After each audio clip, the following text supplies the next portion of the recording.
September 2వ తారీఖు సోమవతి అమావాస్య రానుంది. సెప్టెంబర్ 2వ తారీఖు సోమవారం రోజున పొలాల అమావాస్య లేదా సోమవతి అమావాస్య రానుంది.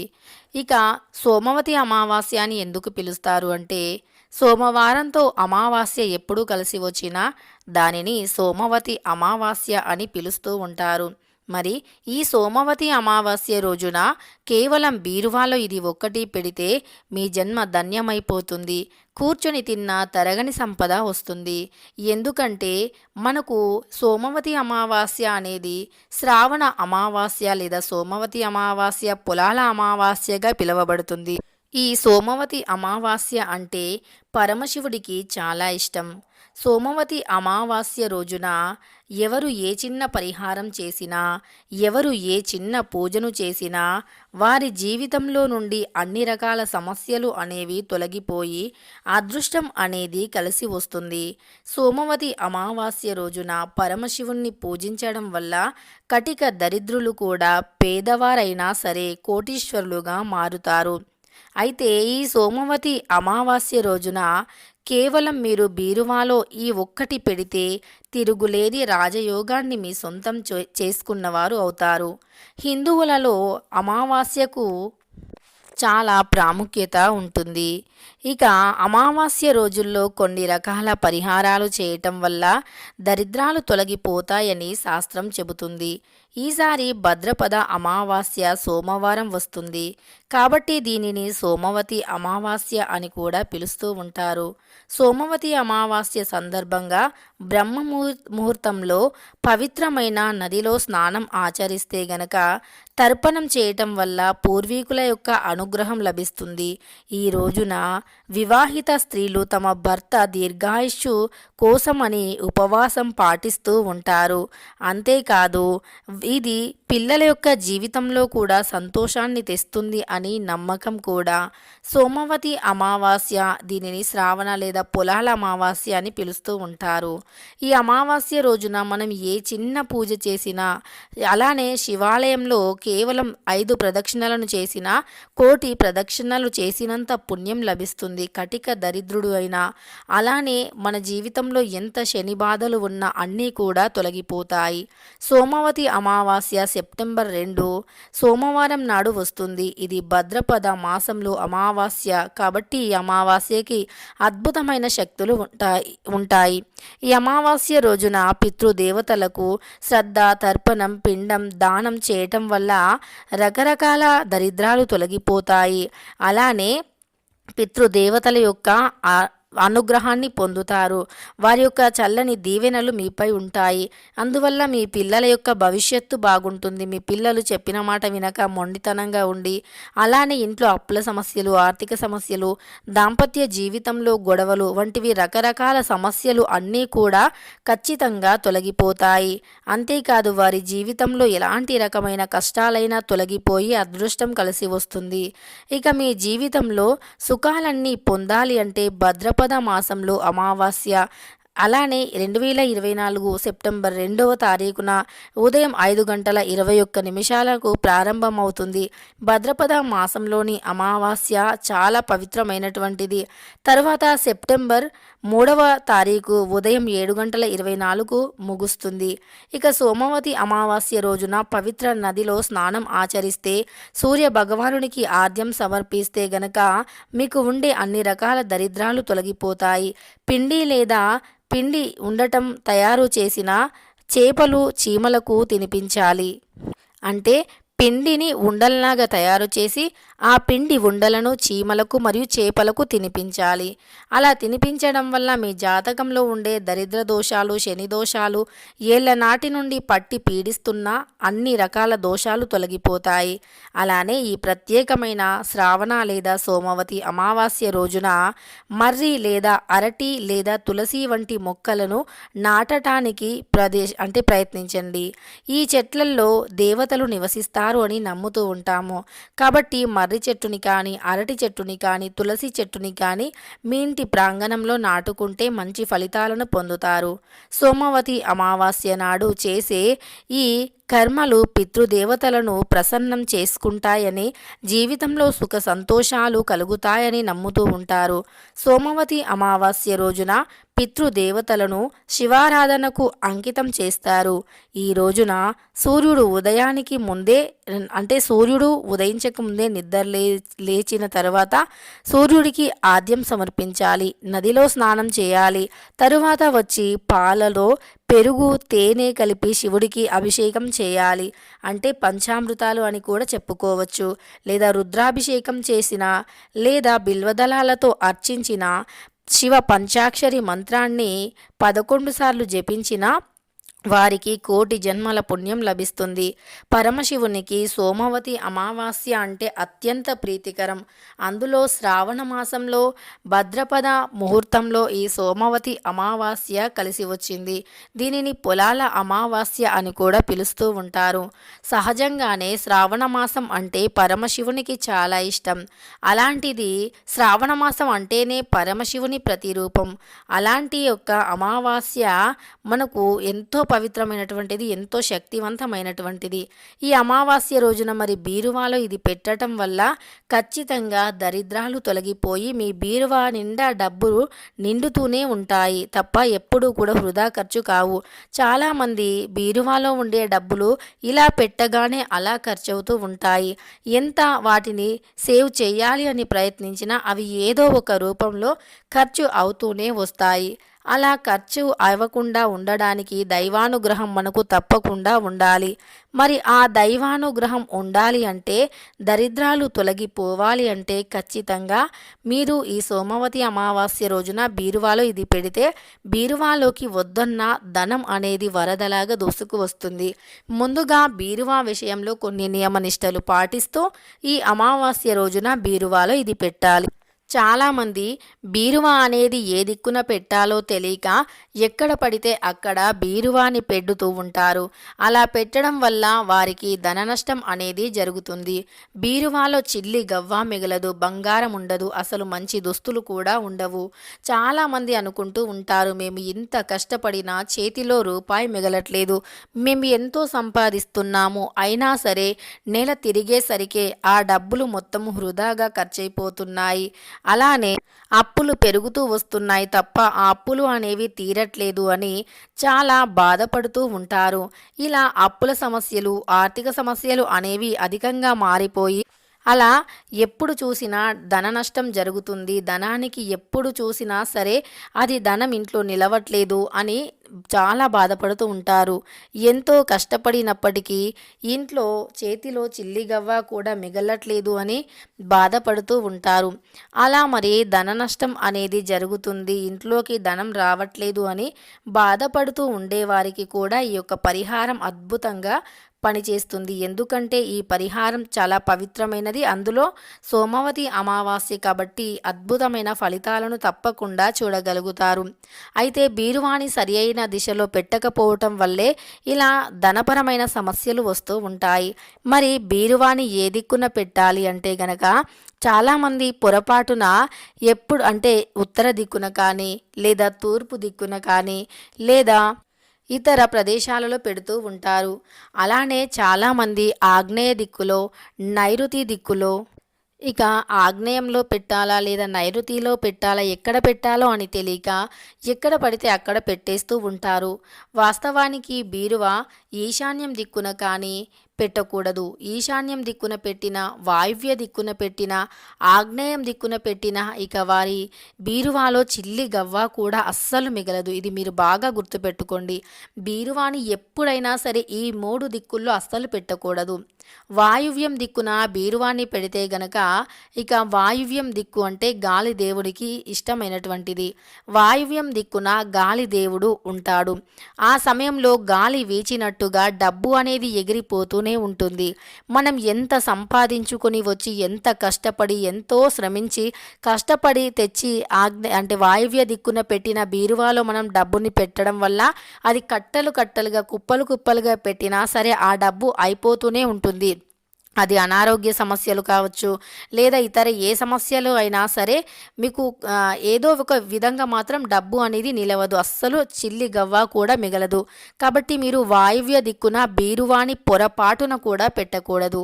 అలానే మరి ఆగ్నేయ దిక్కున కూడా బీరువాని పెట్టకూడదు. ఆగ్నేయం అంటే అగ్నిదేవునికి చాలా ఇష్టం. అంటే ఎప్పుడు మంటగా ఉంటుంది. ఎప్పుడైనా సరే మండే ప్రదేశంలో ఏవైనా ఆకులు కానీ పేపర్స్ కానీ పెడితే ఏ విధంగా కాలి బూడిదవుతాయో అలా మనకు డబ్బు కూడా అది ఎప్పుడూ కూడా కుప్పలు కుప్పలుగా పెరగదు. ఎప్పుడూ అది అయిపోతూనే ఉంటుంది. అంటే నీళ్ళల్లో బూడిదల అంటూ ఉంటాం కదా, అలా నీళ్ళల్లో పోసిన బూడిదలాగా మారుతుంది. కాబట్టి ఆగ్నేయ దిక్కున కూడా అస్సలు బీరువాని పెట్టకూడదు. పొరపాటున ఆగ్నేయ దిక్కున బీరువాని పెడితే కోటీశ్వరుడైనా సరే అడుక్కు తినే స్థాయికి వెళతారు. అదేవిధంగా ఈశాన్యం దిక్కున కూడా బీరువాని పెట్టకూడదు. ఆగ్నేయం దిక్కున, ఈశాన్యం దిక్కున, అలానే వాయువ్య దిక్కున పొరపాటున కూడా బీరువాని పెట్టకూడదు. మరి ఈశాన్యం దిక్కున ఎందుకు పెట్టకూడదు అంటున్నాము అంటే అది ప్రవాహానికి సంబంధించినటువంటి ప్రదేశం. అంటే నీరు ఎలా అయితే ప్రవహిస్తుందో నీటికి సంబంధించిన ప్రదేశం. అలా నీరు ప్రవహించినట్టుగా ఆ నీటిలో ధనం కొట్టుకుపోయినట్టుగా ఉంటుంది. అంటే ఇవన్నీ కూడా స్థిరత్వం లేనటువంటి ప్రదేశాలు. అది అది ఆగ్నేయం దిక్కు అయినా, వాయువ్యం దిక్కు అయినా, ఈశాన్యం దిక్కు అయినా స్థిరత్వం లేకుండా ఉండేటటువంటి ప్రదేశాలు. కాబట్టి ఆ దిక్కులలో బీరువాని పెట్టకూడదు.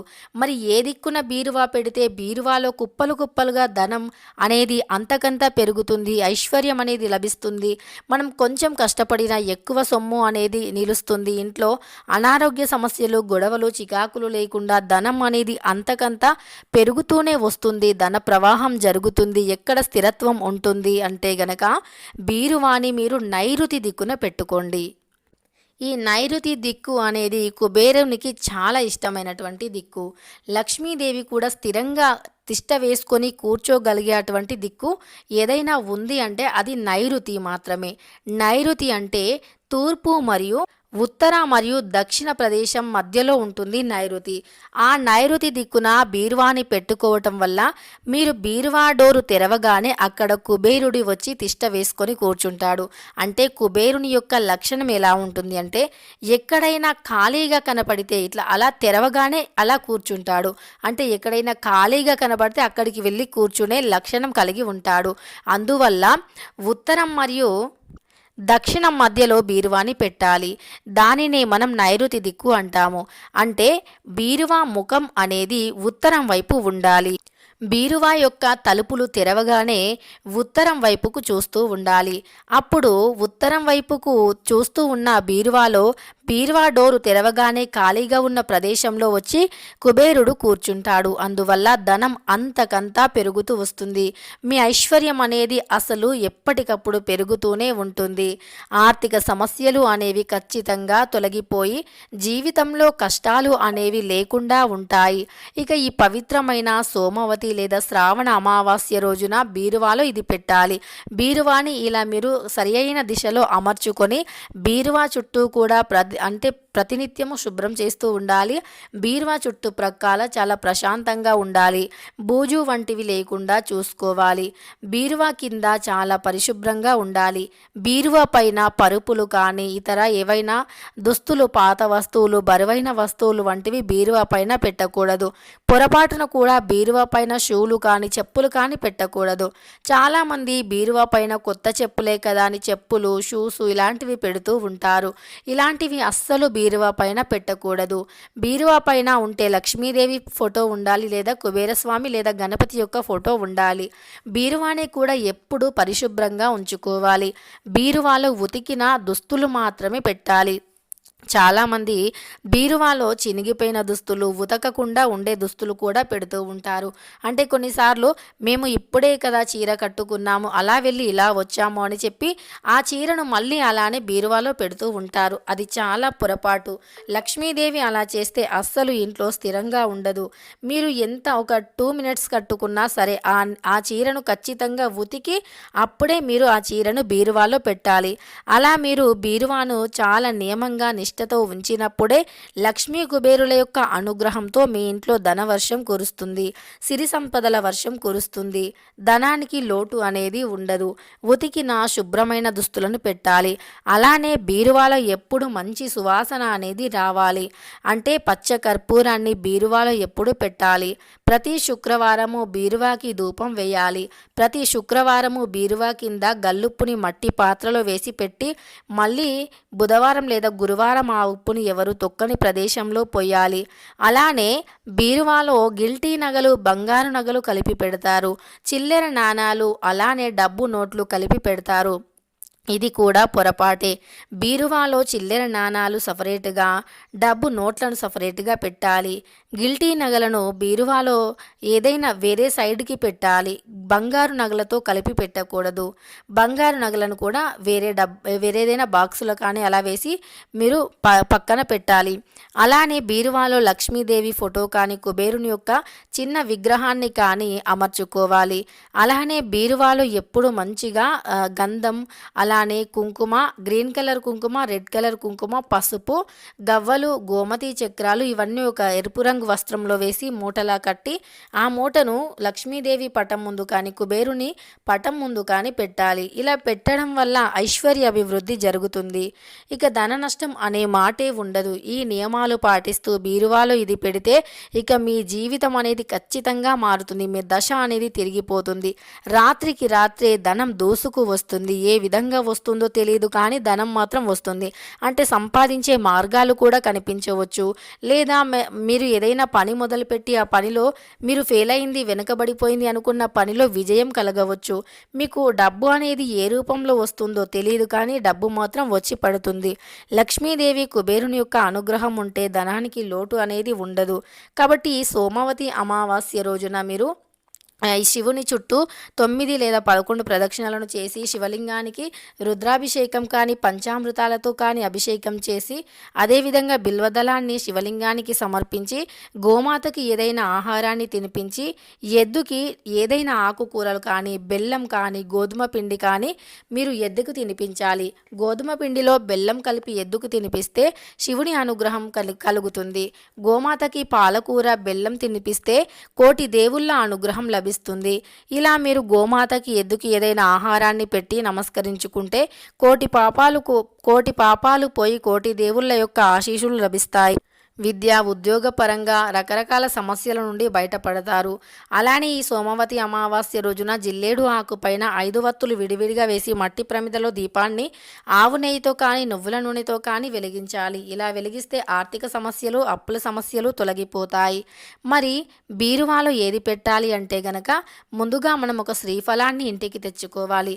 శ్రీఫలం అంటే చాలా పవిత్రమైనటువంటిది. శ్రీఫలం అంటే లక్ష్మీదేవికి అత్యంత ప్రీతికరమైనటువంటిది. ఈ శ్రీఫలాన్ని ఎర్రని వస్త్రంలో వేయాలి. అందులో పసుపు, కుంకుమ, పచ్చ కర్పూరాన్ని వేయాలి. ఈ శ్రీఫలం అనేది అప్పుల సమస్యలను తొలగించి ఆర్థిక సమస్యలను తొలగించి ఇంట్లో ఐశ్వర్యాన్ని పెంచుతుంది. శ్రీఫలం అనేది చాలా పవిత్రమైనది. ధనాన్ని విపరీతంగా పెంచే గుణాన్ని కలిగి ఉంటుంది. శ్రీఫలం అంటే చిన్న కొబ్బరికాయలా ఉంటుంది. ఆ శ్రీఫలాన్ని ఖచ్చితంగా మీకు పూజా స్టోర్స్లో అవైలబుల్లో ఉంటుంది. దాన్ని తప్పకుండా తెచ్చుకొని మీరు ఎర్రని వస్త్రంలో వేసి పసుపు, కుంకుమ, పచ్చ కర్పూరం వేసి ఆ శ్రీఫలాన్ని లక్ష్మీదేవి పటం ముందు కానీ పరమశివుని పటం ముందు కానీ పెట్టి మూటలా కట్టి మీరు నమస్కరించుకోండి. అంటే ఎర్రని వస్త్రంలో ఒక శ్రీఫలం, పసుపు, కుంకుమ, పచ్చ కర్పూరం వేసి దానిని మూటలా కట్టి ఆ మూటను లక్ష్మీదేవి పటం ముందు పెట్టి నమస్కరించుకొని మీ కోరికను చెప్పుకొని ఖచ్చితంగా మీ ఇంట్లో ఐశ్వర్యం నిలవాలి అని చెప్పి బీరువా విషయంలో మనం ఇప్పుడు చెప్పుకున్నట్టుగా అన్ని నియమాలను పాటించి బీరువా దగ్గర ధూపం వేసి ఆ మూటను పూజ పూర్తవగానే తీసుకెళ్ళి మీ బీరువాలో పెట్టండి. ఇలా పెట్టేస్తే గనక విపరీతమైన ధనాకర్షణ జరుగుతుంది. వద్దన్నా సరే ధనం వస్తూనే ఉంటుంది. ధన ప్రవాహాన్ని ఆపడం ఏ దుష్టశక్తి వల్ల కూడా కాదు. ఇక మరి మన బీరువాలో ఇది పెట్టుకోవడం వల్ల మంచి ఫలితాలు లభిస్తాయి.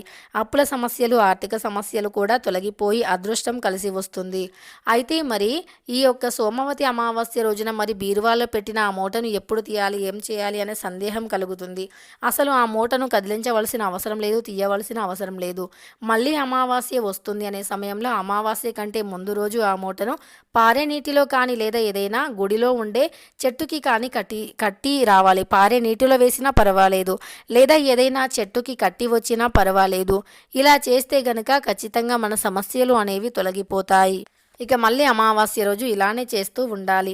ఇలా చేస్తే ఖచ్చితంగా మంచి రిజల్ట్ని మీరు తప్పకుండా చూడగలుగుతారు. మీ జీవితంలో మీరు ఊహించలేనంత ధనవంతులుగా మారిపోతారు. చేతిలో చిల్లి గవ్వ లేని వారు అయినా, కటిక దరిద్రాన్ని అనుభవిస్తున్న వారైనా కోటీశ్వరులుగా మారుతారు. తెలుసుకున్నారు కదా, ఎంతో పవిత్రమైనటువంటి రోజు, ఎంతో మంచి రోజు సోమవతి అమావాస్య.